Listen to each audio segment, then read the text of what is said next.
Welcome everyone to the next session of AI X Education Conference. My name is Ariman Patel, and I'm a senior studying mechanical engineering at the University of Illinois. Today, I'm going to be your host and moderator for the session on redefining education in the AI era, focused on educational research and experimentation.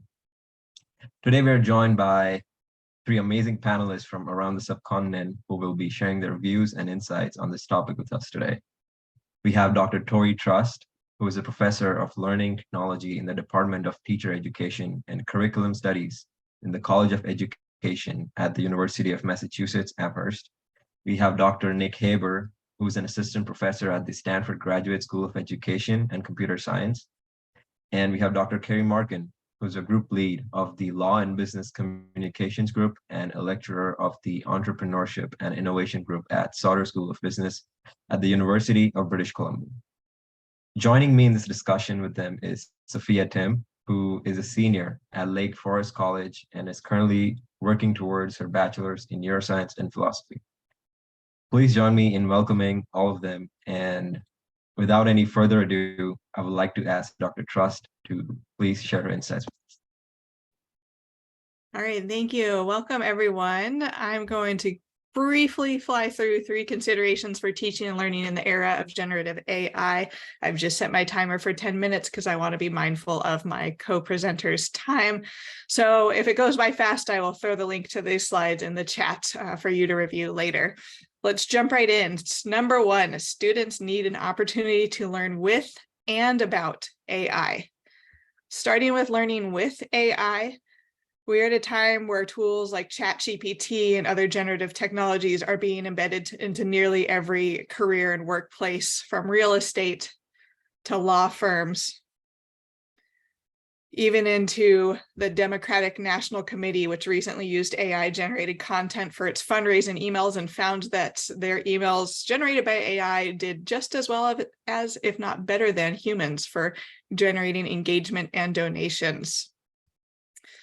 The NFX Generative Tech Market Map which follows, startups in AI and generative AI, has found that there's more than 550 startups on the horizon, which have generated more than 14 billion in funding. We need to give students opportunities to learn with these tools. Otherwise, we risk exacerbating the digital divide.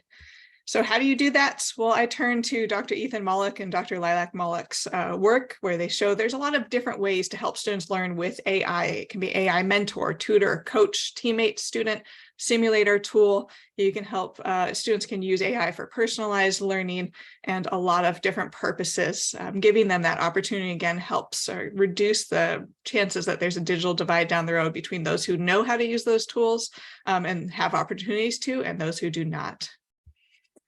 Students also need an opportunity to learn about AI. They need to learn how to critically interrogate these tools and not just accept them as is, like this is our future. They can advocate for or against the use of these tools as long as they learn how to think critically about them. Otherwise, we end up with individuals like this lawyer who decided to use ChatGPT to generate a court document and was caught because ChatGPT made up previous cases and other information, and it was fined for doing so. And as you see in the title, or in the subtitle there, it basically says, he did not comprehend that the chatbot could lead him astray. I think students are still trying to figure out what ChatGPT and other AI tools can and cannot do. What we have learned with AI chatbots in particular is they can lie continuously and well, and helping students understand that it's not like going to Google search or a reference librarian. They are designed to generate the most plausible sounding response by putting words, by predicting which words best go together. Very different than a Google search, for example. And also how they're trained based on data scraped from the internet, which is, tarred by biases, inaccuracies, stereotypes, harmful information. Students really need to understand that these tools replicate and exacerbate some harms when they are designed based on this kind of public data. So they need opportunities to critically interrogate AI. There are tools for getting started with that. Again, these are linked, so I will put this into the chat. There's a teacher and student guide to analyzing AI writing tools that my colleagues and I developed. And then there's also the Civics of Technology website, which has a whole curriculum around critical questions about technology that you might engage students in asking before or during using an AI tool. What might this look like in different subjects? Really quickly, students in political science classes might examine whether it's ethical to use AI to write personalized campaign ads based on demographic information, or if that exacerbates stereotypes.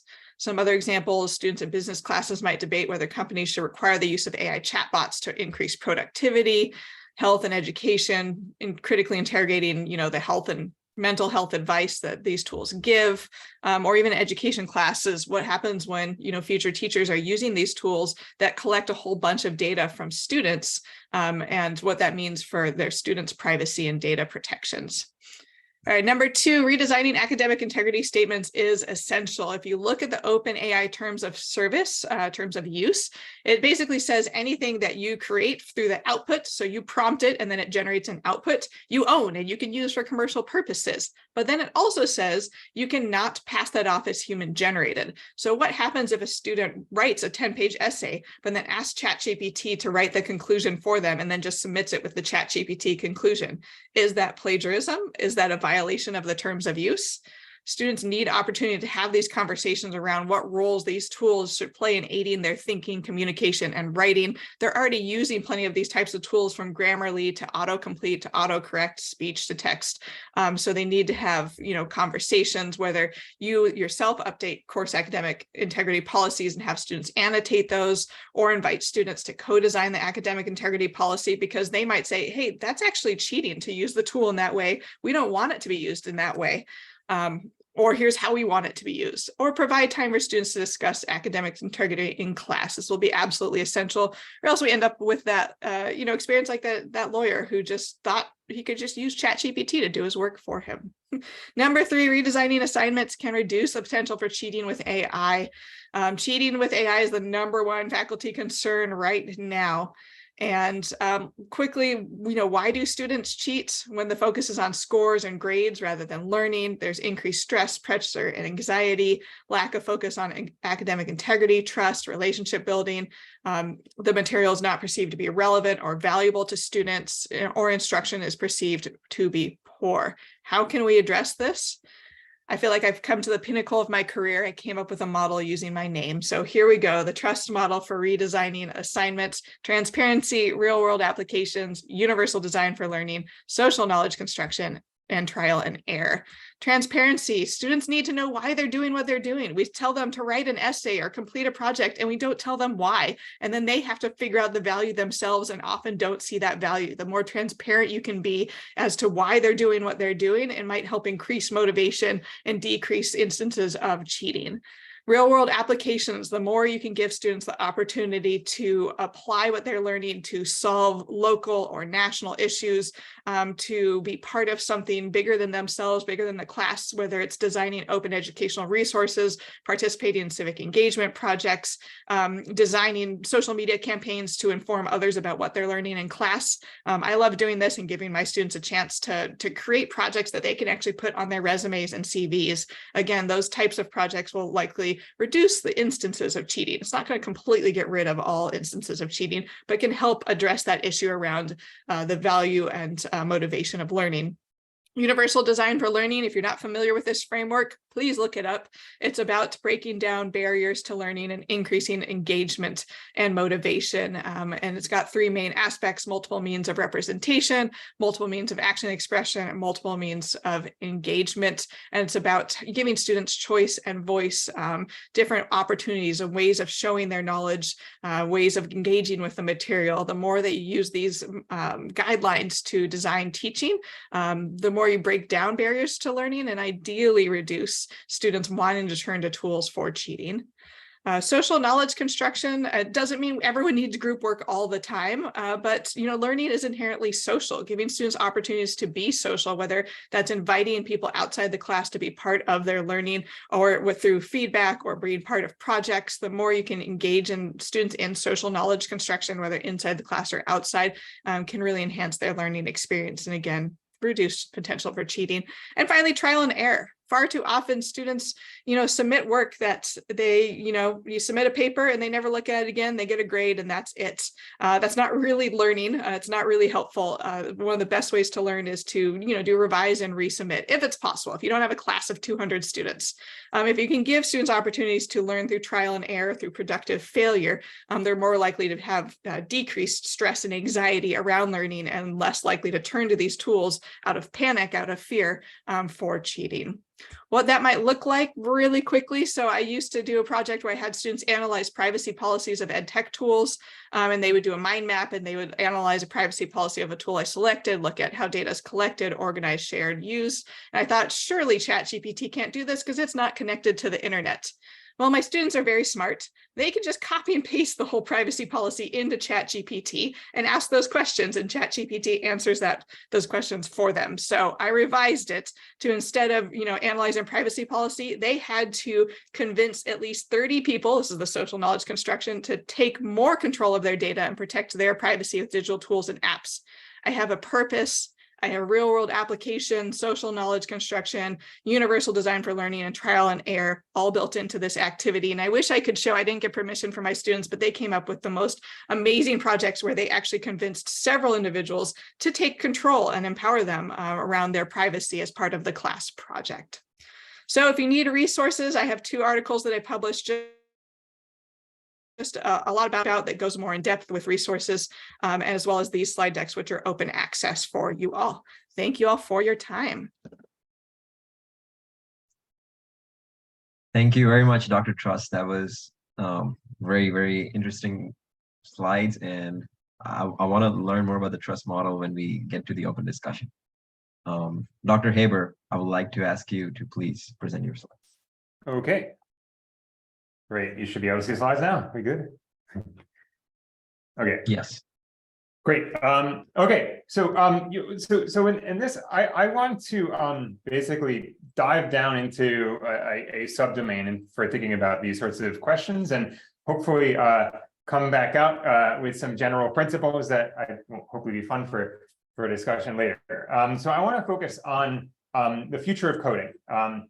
Many of you are probably familiar of tools like this. This is GitHub Copilot, and the GIF will show you sort of how it works. It's a kind of autocomplete tool while you're coding. So you could, for instance, start coding, and it'll try to fill in the rest, right? So you can imagine, for instance, like naming a function, defining what you want it to do, and seeing if the code language model, we call it, can automatically code the function up for you. But it's an autocomplete tool, right? Much like we experience with text writing. And there, I want to kind of put forth the notion that like there's a problem with this line by line autocomplete paradigm. I mean, this is actually something that some of the original people who worked on code language models emphasize, that is, as you try to generate longer and longer programs, your accuracy is going to fall off. You're going to be introducing bugs, because basically each new line of code generated is a chance to introduce a bug. So you can imagine that if you have a sequence of operations you want to do, then eventually you're going to almost certainly have bugs there. And moreover, right, if you think about how human experts make code, they don't really think line by line, right? When we code, right, we decompose coding problems into easier subproblems, use these sorts of abstractions to plan out how everything goes together and implement. These are cornerstones of what we might call computational thinking. Now, we ask this question then, what about scaffolding people to use code language models in this way? That is, handing off the syntax to the code language model while allowing the coder to do the reasoning. And so, and in particular, like, right, we thought about, what about teaching people to code by giving them this sort of superpower to code by reasoning? That is, at least for the beginning, you hand off a bunch of the nitty-gritty syntax learning to the AI, and you allow them to build real things by and learn how to reason about coding in this high-level way. So we introduce this method. It's a language and a method for getting code from it. Parcel. It's a joke. If you get it, I guess you get a gold star. But the main idea is that a human coder, or you see also there's a robot face there on the left-hand side. That's foreshadowing. I'll get back to that. But the human coder decomposes the problem into a sequence of descriptions about what you're supposed to do in the problem. I'll give an example in a second. And we've created a system that automatically stitches together a solution, generating real executable code. We have under the hood a method for using code language models, stitching together solutions, and if you have test cases, verifying that they're correct. So let me dive into an example here, right? So this is a fun coding problem that is often used in introductory programming classes around when students are learning about data structures, in particular graphical data structures. So I'll read this. Starting from a matrix representing the cost of building a road between any two cities, and a list representing the cost of building an airport in a city where any two cities with airports are connected, return a list of the cities that should have airports built in them to minimize the total cost of building roads and airports such that all cities are connected. So the list should be sorted in ascending order. Okay, there's the problem, right? Intuitively, right, you have this picture here where you have these cities and roads between them, with the numbers on the roads between them indicating the cost of building the road. The question is, where should you build airports so you don't have to build these really long and costly roads? And there's sort of, right, I mean, the abstract, this is sort of a tricky problem, but there's like a nice conceptual move that you want to make in solving this problem. That conceptual move is basically to say, I'm going to pretend there's a new city. That city is the sky.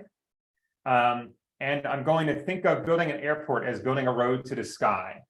So, and the cost of building that airport is going to be the cost of building that road to the sky. So now I've reduced the problem to something more familiar, which is basically, I want to find edges in that picture that connect all the dots and give you the least cost, right? So this leads to a standard way of solving the problem. And you know, here's that description in words, right? A sequence of operations that you need to do. And this is Parcel. This is it's a natural language expression of the decomposition of the problem. And we have our synthesizer then, which can then generate code from these sorts of decompositions. So, you know, the student can write the left-hand side and you get the right-hand side made. And if the student makes test cases for each of these things, it can verify that the code is working. It also works in other domains, right? Computational thinking is not simply something that happens in coding, but is you know, all over many domains. For instance, I'm showing here a couple of figures where we've demonstrated how it works in a case of robotic planning, as well as mathematics and theorem proving. Actually, we had taking a formal theorem proving language and using these sorts of higher level decompositions to make proofs. It's really the same principle. So, right, I should really emphasize this tool is not yet ready for prime time. There's a great deal of design thinking to be done before it enters the world of education. We've not actually really tested it yet, except on more AI-oriented benchmarks. But the question stands then, could it teach coding and computational thinking in a new way, right? Could it fundamentally introduce like a new way of teaching these sorts of tools? Could it scaffold learners by giving them the power to generate real working things quickly before learning all the syntax through computational thinking? But I think there's like a higher level question that we should be asking about all these things that is underscored, I think, by all this progress here, right? The more fundamental question is, what will coding look like in the future? And how should we be preparing people for this? And just to underscore that, I want to talk about the rest of what we've done with Parcel. So I said there was some foreshadowing at the beginning. There's that little robot head. So it turns out that not only is this a tool that could be used by humans, but if you have an artificial system, a language model, you could have ChatGPT come up with these high-level descriptions. It turns out that that's quite good for it. That's actually a good way of scaffolding not only people to code, but also scaffolding the robot to code. So we find that this Parcel technique helps language models code much more efficiently, achieving the state-of-the-art on certain benchmarks. It does, by the way, it overcomes this line-by-line bug problem that I introduced earlier. So I should emphasize that these sorts of tools are it's certainly not at human level at all, but you're seeing very rapid evolution in what language models and what AI techniques are capable of in producing code. So it leaves a question, right? What should we be teaching? What should we be evaluating? This depends really heavily on the future of what coding looks like. I'll throw out one idea, one thing that we're really interested in working on. What about thinking about the social aspects of coding? Right. I think that actually some of these AI techniques allows us to open up aspects of teaching the code far earlier for students in interesting ways, right? Making an AI be a pair programmer that you can work with and learn certain building blocks of how you code socially. Learning a higher level design thinking. It's essentially what Parcel is doing. It's sort of taking giving the user the superpower and allowing them to think at a higher level. Or learning to work with a team if you have multiple people working and have AI coordinating that effort. So, I mean, just a couple of takeaways. I guess I just when thinking about the future of learning technologies and assessments, we really need to try to project forward to what the future work will be given these rapidly evolving tools. And the principle that we've always used is designing systems that actually mimic the human creative processes, e.g. coding by abstraction and reasoning may help unlock tools that allow us to teach human lessons in new ways. So I'll close with that. Thanks. Thank you, Dr. Haber, for sharing the Parcel model with us. And finally, we have Dr. Markin, who would like to ask to present next. Hi, everyone.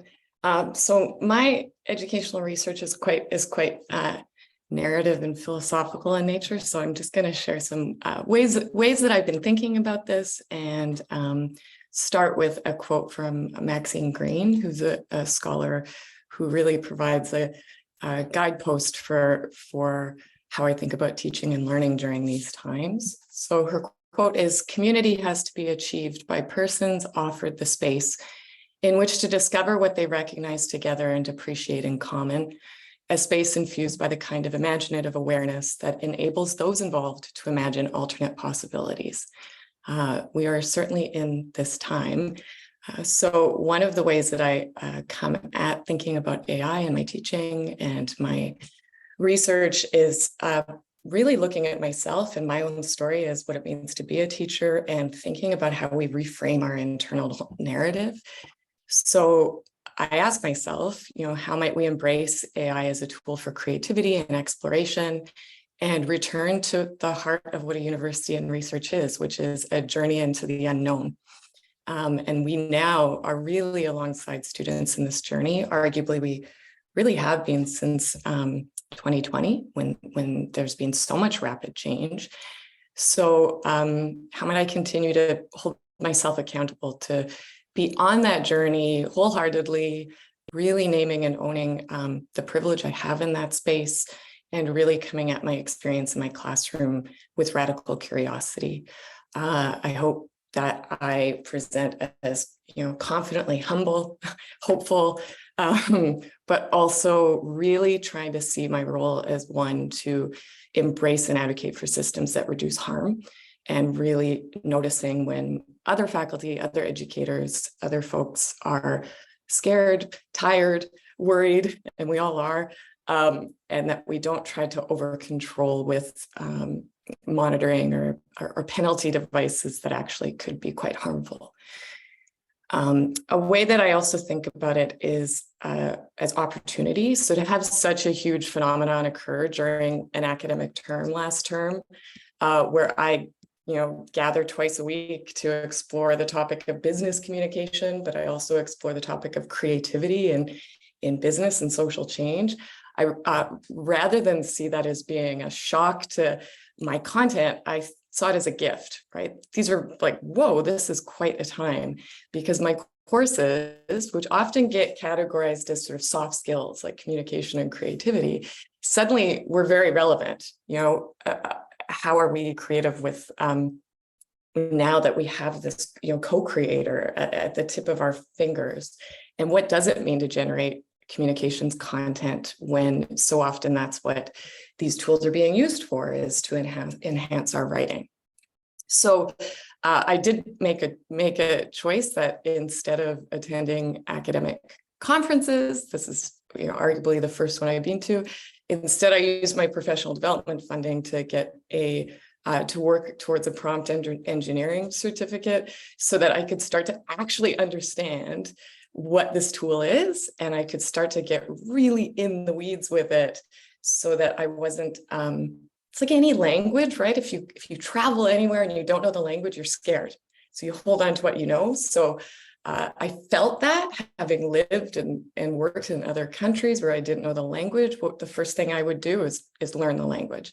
So that's what I'm muddling through right now. It's definitely not something that in the course of my professional life, I would have thought prompt engineering certification would have been on the list, but it really has been illuminating and interesting to see the tool in that way. The other area that to me is really fascinating about this is the notion of our written identity.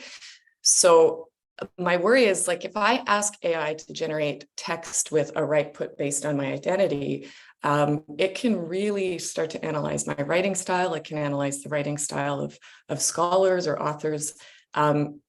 And I might then be able to ask it to start to evoke those authors. But how was that style developed, right? It was years of figuring out and tinkering, like as a craftsperson, how to put words together in ways that felt like me. It was years of journaling. It was years of publishing and getting that feedback. Even if that publishing is just in a classroom where you're using your written outputs as a way to navigate and explore your unique identity. So a question that I have as I think about my role as an educator, as a teacher, is how do we continue to create spaces where our students can do that, but also be honest about it may be that we're in a realm of co-identity and co-authorship moving forward, but really wanting there to be that special Aryaman voice that you've developed for yourself, and creating spaces for that.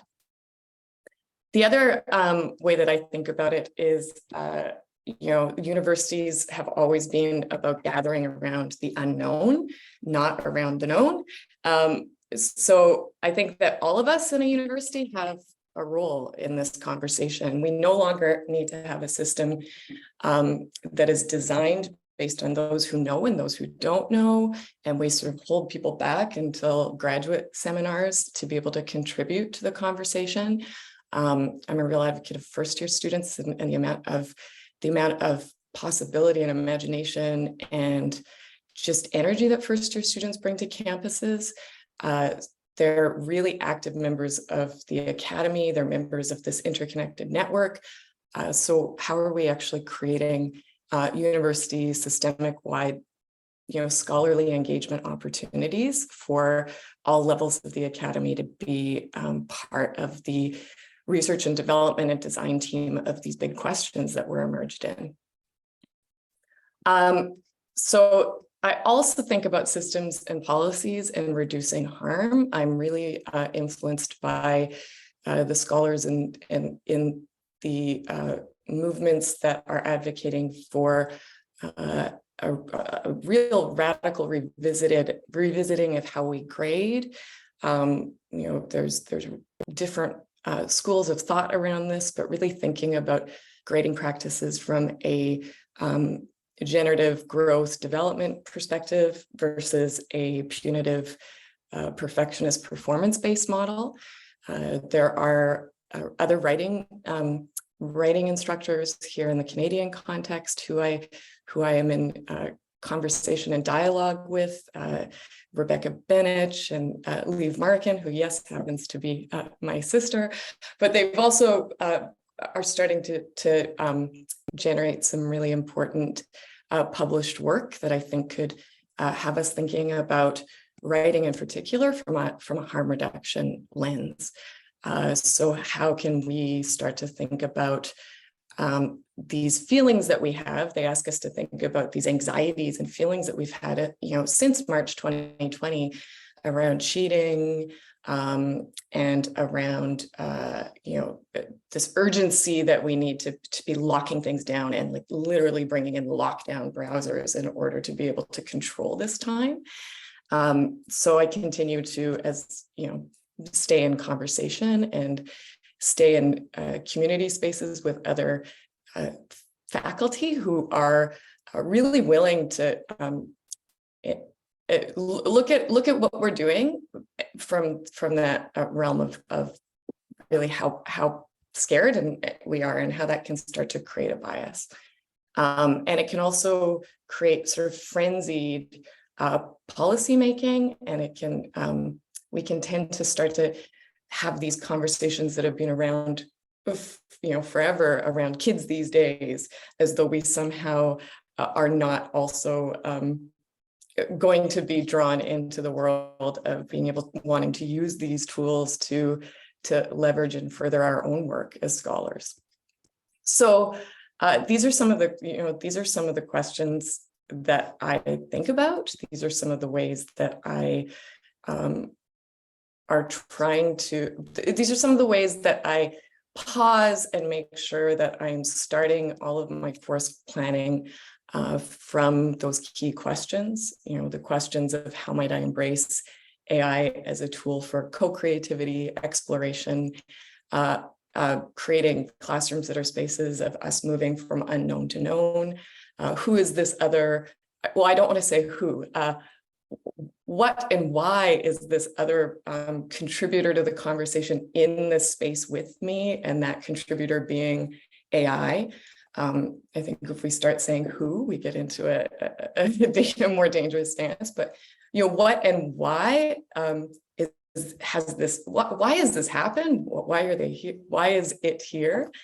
And how can I continue to be part of the crafting of courses and classrooms where we are, in a space of hope and humility, but also really rigorously trying to, oh, there's my timer, enact this journey together.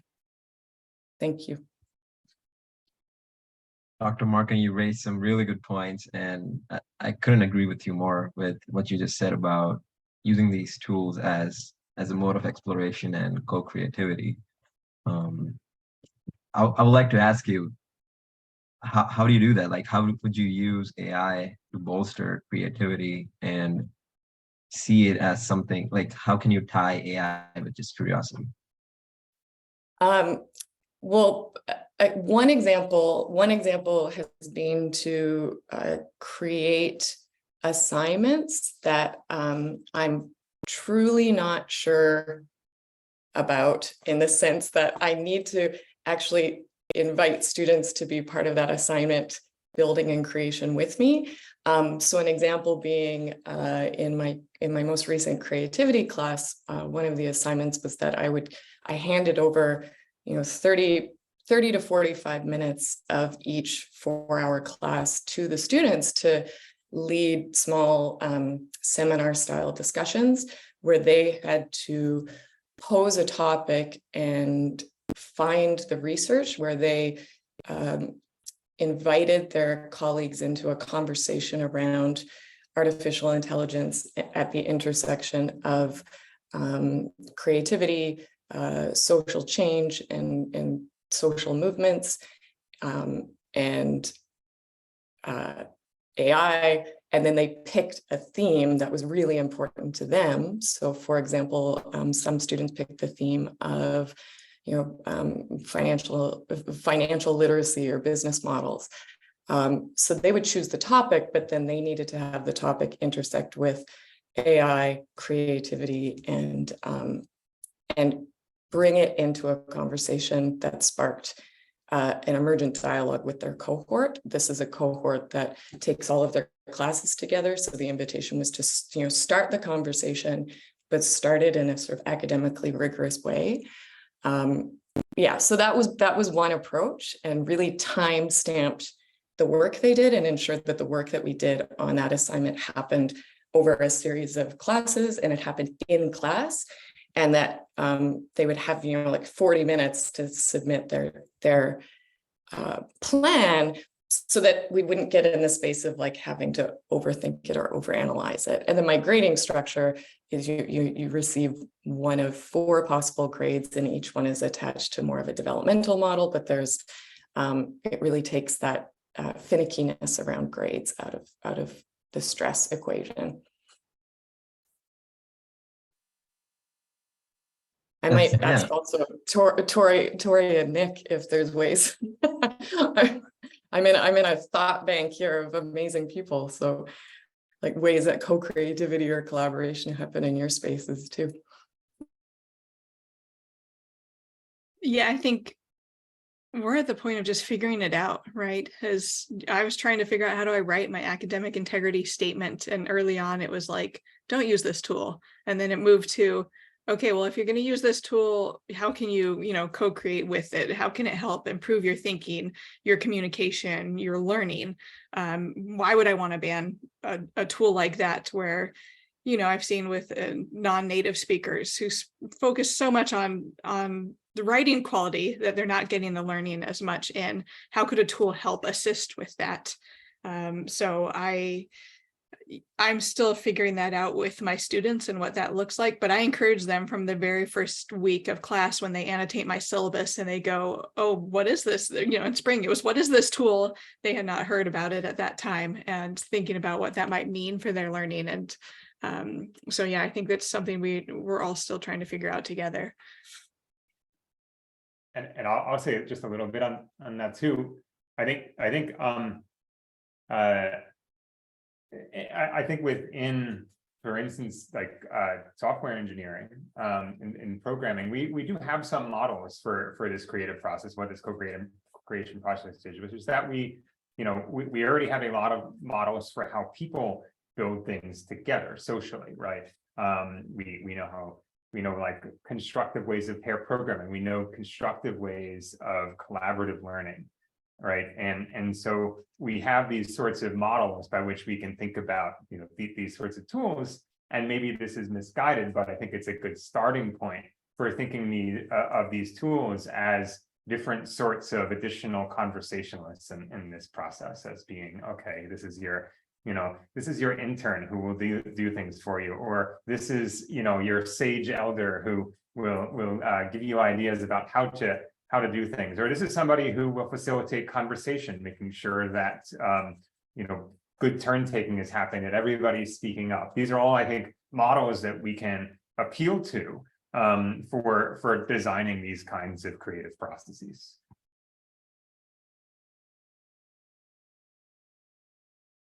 Sophia, Yes, I think we saw an interesting question in the chat that was asking about kind of the process of like language consolidation and information consolidation.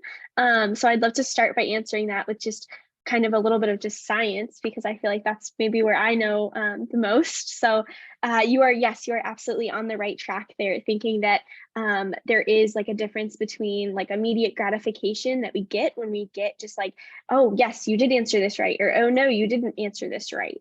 So that's like dopamine in your brain is telling you like that's the immediate gratification process. But then you are also absolutely right. It does take time for our brains to be able to consolidate that. And you go on to ask, like, you see the benefit of automated feedback, but what is the responsibility as educators to also teach students the value of letting time pass?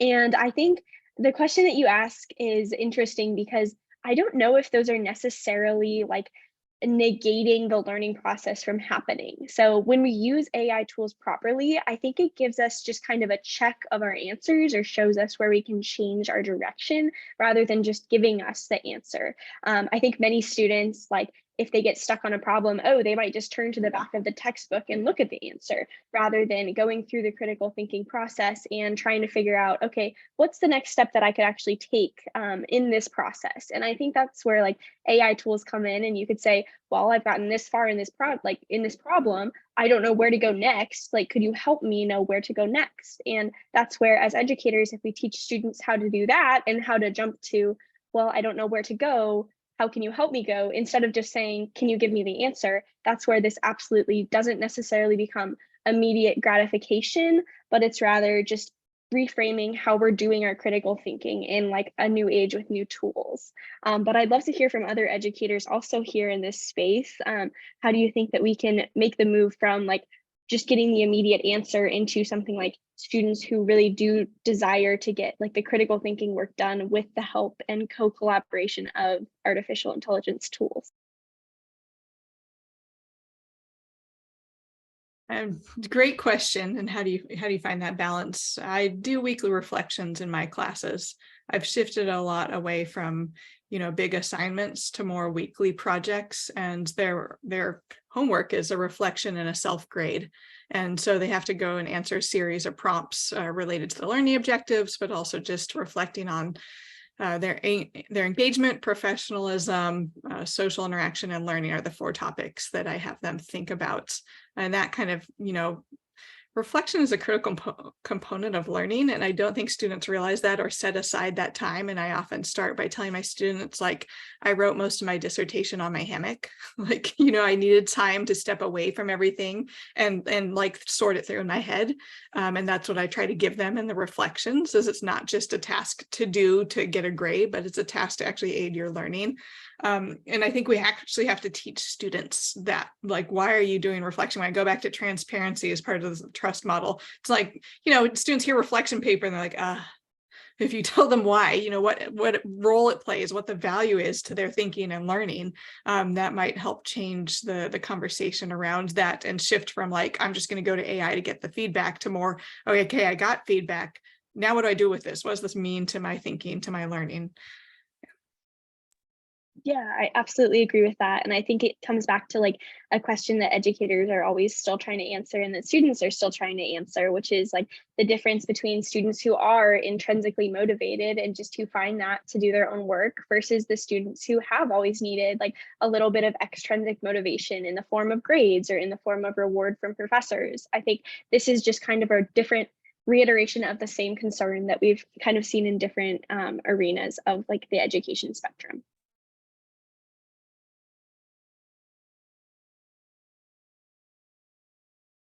Any thoughts you would like to share, Dr. Haber or Dr. Markin, regarding this?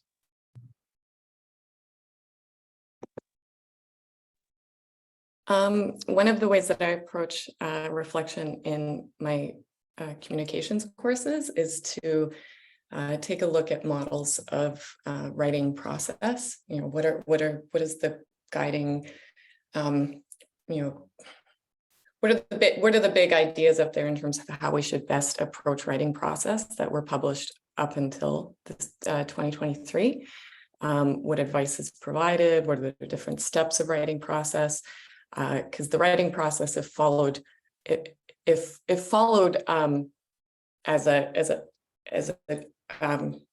a tool, is inherently quite reflective because it has elements of generation and then revision and ideation and research. So these are, as a process, it's a very reflective process. So we take those processes and then I say, how can we now edit or shift or change these processes to include AI as a step in the journey? So at what step of the research, drafting, revising, editing, phase, where does AI fit in? How would we make recommendations as a group to the authors of these processes and best practices for this time? And then we tried it out. So I was doing this, starting in January. It was all very fresh and hot off the press, but we were, as with my first year students, we were like trying out new writing processes based on the emergence of the technology. And this, I think, accomplished two things. One, it made it very quickly, very clear that it wasn't a secretive thing that students needed to be doing separate from me. They could tell by having that conversation that I had kind of openness to the elephant in the room of what was happening. And then it also opened up the opportunity for me to have, as part of my academic integrity policy, the submission of a statement of how students used AI in their writing process as an additional document that they would submit. So rather than just have a standalone policy, you can or cannot use AI, it was also brought into the teaching of, the disciplinary context of my course, which is, writing and communication, which is based on best practices and research. So that was interesting. And one thing I did find is that more students than I expected absolutely did not want to even start to think about using AI. So considering how fresh it all was, I said, that's fine. Those of you that don't want to do this, you just don't worry about it. I think though, moving forward, when I teach the course again, I'm going to insist that they do, because it is really as a communications tool being used. Yeah, how you're writing is definitely changing with all these tools. And like the other aspect is coding, right? Which Dr. Haber covered in his presentation. And he brought up two questions during that presentation, which I would like to ask him. Like, what will the coding of future look like, and how can we prepare the people for it? Great, yeah. So I think I don't know exactly, right? I think in terms of what the future of coding will look like, I think we're seeing that evolving very rapidly. I kind of tell my students, for every one of you, there's like 1,000 companies that are currently working on what is the right version of these sorts of tools. And I think we'll need to see what works well and what doesn't. However, I think you can kind of think about trends. And I guess I would, I think I was having a conversation with someone in a Q&A to this effect. There's sort of, I think, an overall sense that the future of coding might look more like, you're kind of working on a higher level, design level for the most part. Like you can, if you can precisely specify the sorts of things that you want, or can work with other people, other AI agents, and refine precisely what you want to code, and state this out in potentially fairly high level language, that it can fill in a lot of details for you. So you can imagine this being akin to how we used to code in like assembly or lower level language, and now we code in Python, which is all a lot nicer to work with. And so this might be yet another level of this kind of leaky abstraction. You might think of yourself as having like you say things at a high level, and you have a bunch of AI workers that are doing the details. And now, so what do you need to then teach people to? I think that this kind of higher level computational thinking, and I also think like the social aspects, you will still always, hopefully, need to be building things with people creatively. This is a messy process. There are a lot of skills to learn around this. We tend not to teach this at the lower level. You tend not to really learn it until you're actually in the workplace. Yet these sorts of tools, I think, give us the opportunity to begin teaching these kinds of messy social creative processes for coding. A lot to think about and more questions than answers, but I think there's no denying that the way we think and the way that we do things will be much different in the coming years. Like we've seen it change rapidly in just like last semester, from like grading our projects to even thinking about new projects to work on. But I think what gives me hope is that we're already seeing people use it to their advantage. And we have professors like you who are already changing their curriculum and their classrooms to better use these tools rather than restrict their use, as you've seen, like it does not help at all. Like the students are going to find a way to use them anyway, so it's better to use them as tools of co-creativity and exploration, as Dr. Markin mentioned. And I think that can definitely unlock more doors than we can imagine. And like we're here studying, like pursuing education to explore the unknown. And I think we should use every single tool that we have in our arsenal to get closer to it. So I would like to thank you once again for being such an amazing group of panelists and sharing all your insights with us and taking the time to just explain and just show us what the classroom could look like in the future. For the audience, if you missed anything from this session, don't worry, because the conference report will be shared with you in a couple of days with detailed notes and Q&As from the session. And if you have any questions that you would like to ask the panelists, we have a brainstorming and networking session right after this at 2, where you can talk to them and many others regarding any and all questions that you might have. And I would like to thank you for being such a patient audience and asking such amazing questions. I apologize for not being able to go through them all, but I hope the brainstorming session helps you a lot. And thank you, Sophia, for joining us and being a part of this discussion. I hope all of you enjoy the rest of your day at AIX Education Conference, and I'll see you very soon. Thank you. Thank Thank you so much. Thank you.